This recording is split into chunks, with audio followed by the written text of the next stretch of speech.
make sure that you get help with knowing the signs of a bad doctor. And this is important because if you have a bad doctor and they're doing some of these things that I'm going to mention, it may be time to switch doctors to make sure you're in good care. There are some good doctors out there. However, there are some things that can kind of help you to know whether or not your doctor is educated enough to make sure that you're on a good health track. And before I continue, I want to say, please make sure you like this video and make sure you subscribe to my page, because I'm continually getting information out to you to make sure that you live a healthy life, and that will help me out tremendously. All right, so we all go to the doctor, and we all know that doctors are there to help us and to care for us. There are a few things that you have to consider when going to the doctor, and that's, first of all, their success is based on something different usually than making sure that you're well. Their success is based on how many people they can get into their office and out of their office in a day. And a lot of times, if you come with too many problems, it's overwhelming. They don't even have the time to educate you. And so they just usually prescribe you medicine.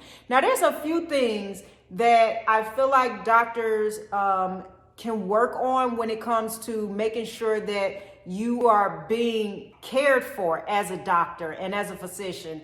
And there's a few things that I think are warning signs that your doctor may not be educated enough to help you out, especially if you're having some health issues. Now, one of the main things that I notice with a lot of doctors and the feedback that I always get is they don't often ask you about your diet. They don't often ask you about your lifestyle, your habits, and things like that when it comes to certain biometrics and certain results that you may get, whether it's from lab work or blood pressure reading or something like that. And I want to kind of expose some of the things that they may do or say that I just don't think is the right direction. And if your doctor does this, I know that your doctor just probably don't know what he or she is talking about. All right, so first thing I want to talk about is blood pressure.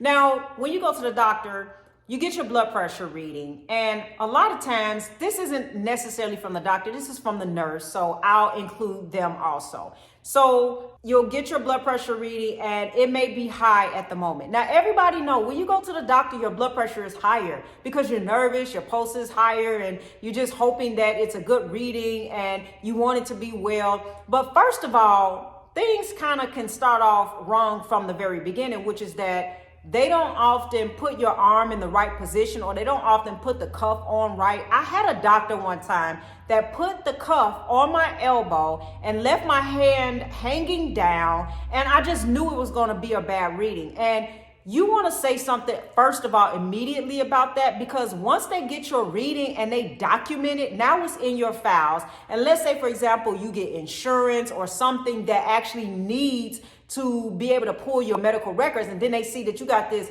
crazy blood pressure reading, and now they start asking all kind of questions because they're considering you not to be healthy. Well, you want to stop that. And one time I made the mistake of making this happen where I allowed the lady to actually take my blood pressure reading, and I told her, I said, hey, the cuff is on over my elbow, and I just don't think this will be a good reading because it's not even positioned right. And of course, it wound up being crazy according to my normal baseline for blood pressure reading. And so it was way higher than what it was supposed to be. And so I challenged her and I said, take my blood pressure again, because I actually have low blood pressure mainly. And so I made her take it again, and she was like, well, we're going to do it on the other arm. And so then she does it on the other arm, and now my blood pressure reading is much lower, low like it usually is. And I told her, I said, see, that is my actual reading. That is my normal reading, because I am a person who takes my own blood pressure often. And this is why you should take your blood pressure often, so that you can know what's normal for you and what's not, so you can challenge if there is something weird, or you can try to figure that out. Because a lot of times, if you go to the doctor and you haven't taken your blood pressure in years, and then all of a sudden you get a reading, you're just going to listen to whatever the reading is, and you're not going to challenge it. And so, of course, the doctor had to make up or the nurse had to make up an excuse and say, well, the blood pressure can change dramatically from one arm to the next. And this type of dramatic change, I don't think so. It just was a bad reading. And also, a lot of doctors, they'll like put the cuff on, they'll start trying to talk to you and ask you questions. Really, when you're taking your blood pressure reading, you should really just be sitting there calm, not talking, legs not crossed. Like, there's certain protocols. And so again, just make sure that you let your nurse know, like, hey, while I'm taking my reading, I'm going to be quiet, because obviously they don't know that you shouldn't talk when you're taking your blood pressure reading. I'm not sure if it will change the numbers dramatically or anything, but you just want to get the best reading you could get. Okay. Now, when it is high, if your doctor comes in and it's high and the doctor don't start to investigate, like asking questions like about your diet, about your life, you know, have you experienced grief, are you going through stress, all of those kind of things, like they should be investigating. They should actually take your blood pressure reading again if it's crazy high, and they should just see if it's going to go back down.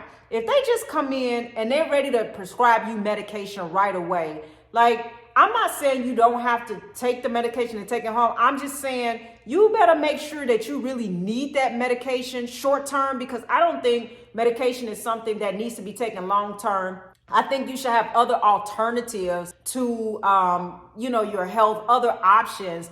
And if you just need to take it just to have it because maybe you do really have a high blood pressure and it's not going down immediately and you need to take it short term or whatever just to make sure you're okay, then, take it. But you need to investigate with yourself and make sure that it was accurate, or it wasn't some moment, or it wasn't just because you were at the doctor. So go home and take your blood pressure readings and see what it turns out to be, because if you don't need to take medication, then don't take medication. Now, another thing that I have noticed, and this is a huge thing, so please pay attention to this, and it is about your cholesterol. I have not known anything more than doctors getting people on medication because of cholesterol, and they should not be on medication. Now, I've not known anything more damaging than this one topic when it comes to doctors. I mean, other than like giving people surgeries that they don't need. But cholesterol is important, and it can allow you to know some things about your body. But the problem is, a lot of times the doctors look at the wrong numbers. Now, of course, you have your overall cholesterol number. Then you have your triglycerides. Then you have your HDL levels. And then you have your LDL levels. Now, if you go to a doctor and a doctor just comes to you and just based off your LDL levels, they say you need medication. All right, you need to be put on statin drugs. And that's all they look at. And they say your LDL is high, you need medication. They never say anything about triglycerides. They never say anything about HDL levels. Like, you need to question that dramatically, because LDL numbers are not statistically associated alone with having heart problems or anything. Really, even the overall cholesterol number don't really have any real data that can show you if you are having heart problems or heart disease or anything like that. It is actually more important to look at your triglycerides, your HDL levels, and your A1C levels. So again, if your doctor don't mention those other three numbers and they just look at your LDL and try to put you on statin drugs, please question this, especially if you have low triglycerides, like under 100, and you have high HDL levels, like you want to be over 50. And if you have decent numbers with your triglycerides that are low and high HDL numbers, then that's not such a bad position where you may need any statin drugs, because the triglycerides can show you how much damage insulin is causing to your body. And so again, if those numbers are good and maybe your LDL is higher, then that's not a reason to get on statin drugs. As a matter of fact, I know that a lot of people may disagree with this, but there has been some research that shows in the context where triglycerides are low, HDL is high, meaning they're good numbers, and LDL is high, that's not a problem at all. And as a matter of fact, many people are a little healthier sometimes when they have LDL levels that are higher. Statistics and studies have shown some cases where people actually live longer with higher LDL levels when their triglycerides and their HDL levels are good. And of course, they don't have any problems with their A1C levels. And also, when it comes to the overall cholesterol number, there's no real research that is actually linked to any kind of problems with your heart. And so what the doctor wants to do is, if you have high cholesterol or high LDL numbers, without looking at everything else, they want to put you on a low-fat diet and then add statin drugs to this whole equation. And I would actually question that, because what it's telling me is that your doctors don't really know numbers in cholesterol, and they don't probably really know what they're doing, and they haven't studied and understand real cases that help you to understand what cholesterol numbers you should be looking at to determine your heart health and how healthy you are. Okay, so make sure that you're paying attention to this, because this is a big thing, and you don't want to be put on statin drugs when you don't really need it, and you don't want to be put on some diet that restricts you from cholesterol and restricts you from fat, because it's not going to do good for your body or for your brain. Now, the last thing I want to say is, when there is a problem and you go to the doctor because you're in pain or you're having some kind of medical condition, let's say you're having some kind of heart problems or some kind of chest pain or just something, right?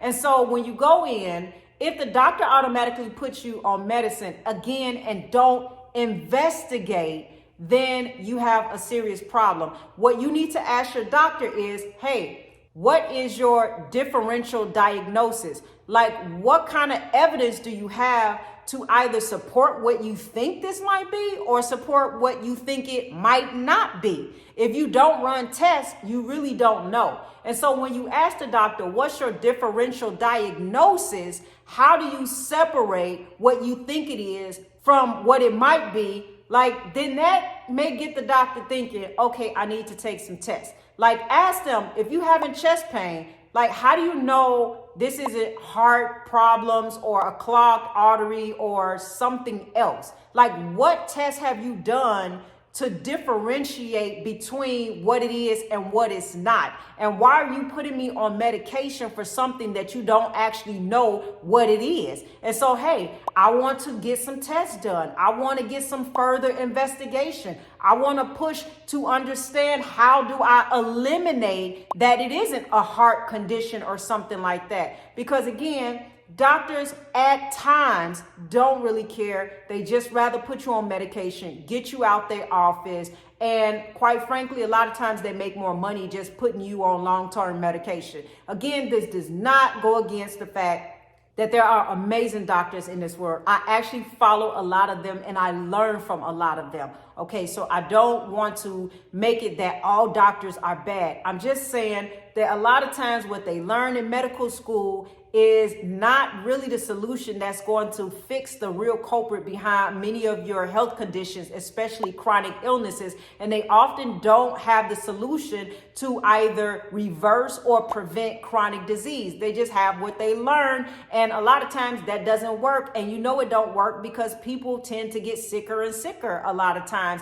And all the solution is medication. And there's nothing really else. And if you have a doctor that addresses your diet and lifestyle habits and investigate, then you are very blessed, because you are one of the few, because again, there are doctors that do it, but there are so many that don't. And be very careful when a doctor rushes you immediately again to surgery. Like, say, for example, you have a fibroid or something that's not bothering you and is benign and there's nothing going on. Make sure you can see, okay, can I change my diet to reverse this right away? Don't just let them say, hey, I want to get you to surgery and just remove it immediately. And it's not even causing you any pain or disturbances. Like, make sure that you have alternative methods to whatever is troubling you, and just make sure that your doctor's just not rushing you, not asking questions, and you feel like they just really don't care. They're just trying to push you on your way